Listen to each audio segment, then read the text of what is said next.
दुनिया की सबसे ऊंची चोटी माउंट एवरेस्ट पर विजय प्राप्त करने वाले नदिया के रानाघाट निवासी शिक्षक सुब्रतो घोष की मौत को लेकर कई सवाल खड़े हो रहे हैं। आपको बता दें कि उनकी बहन सुमित्रा देवनाथ ने इस घटना को रहस्यमयी बताते हुए संदेह जाहिर किया है।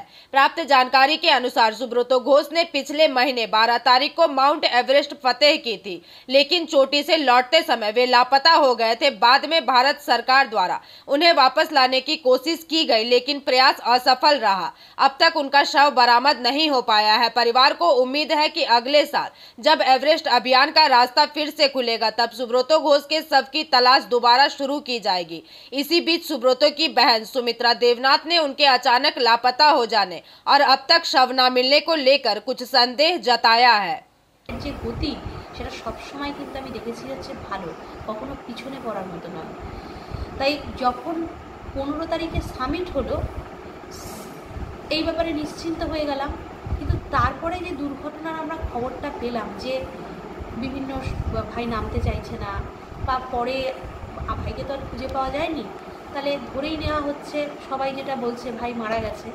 তো অ্যাকচুয়াল যে কেন হয়েছে সেইটা আমরা কিছু বলতে পারবো না, কারণ শেরপার কাছ থেকে আমরা শুনতে পেয়েছিলাম সে নামতে চাইছে না, কিন্তু পরবর্তীকালে যে কথাগুলো আমরা বিভিন্নভাবে শুনেছি বা আগে সামিটের ডেট বলেছিল হচ্ছে 2টো, কিন্তু তা নয়। ভাইয়ের সামিট ইন্ডিয়ান টাইমে 12টার আগে হয়েছিল, নেপালি টাইম 12টা 10-এ। ফলে আমি যেটা বিশ্বাস করি বা যেভাবে দেখেছি ভাইয়ের মধ্যে আমি কোনো প্রবলেম বা অসুস্থতা দেখিনি, কিন্তু তারপরে ওপরে গিয়ে কী হয়েছে এটা আমি বলতে পারবো না। শিল্পা তো আপনি যেটা বলছিলেন যে ও যখন ফিরে এলো, এবার রিকভারি করার জন্য কি ভারত সরকার আপনাকে প্রচুর পরিমাণে হেল্প করেছে। মানে প্রথমে বিদেশের মাটিতে আমাদের ভারত সরকার ছাড়া কে আছে? ইন্ডিয়ান এম্বাসি আমাদের সব।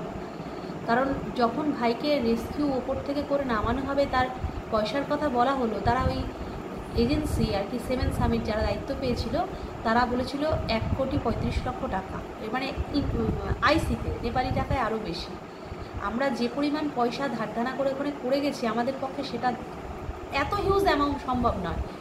অসংখ্য মানুষ আমাদেরকে হেল্প করেছে, তাদের দ্বারা ইন্ডিয়ান এম্বাসির কাছে গিয়ে আমরা করেছি। ইন্ডিয়ান এম্বাসিও আমাদেরকে প্রচুর সাহায্য করেছে এবং কনফার্মেশন দিয়েছে যে যে কোনোভাবে যদি ভাইকে দেখা যায় তারা উদ্ধারের চেষ্টা করবে। কিন্তু যেটা হয়েছে লাস্ট 27 তারিখ উপরে গিয়ে দেখে এসে যেটা বলেছে সেটা হচ্ছে ভাইকে যেখানে শেরপা বলেছিল রেখে এসছে সেখানে হচ্ছে পাওয়া যায় না। এর পরবর্তীকালে যখন আমরা শুরু হবে তখন কি নিয়ে আসার জন্য আপনারা কি আমরা সেই অ্যাপ্লিকেশন করে এসেছি ইন্ডিয়ান এম্বাসির কাছে, তাদেরকে আমরা ধন্যবাদ জানিয়েছি এবং রিকোয়েস্ট করে এসেছি, অ্যাপ্লিকেশান দিয়ে এসেছি।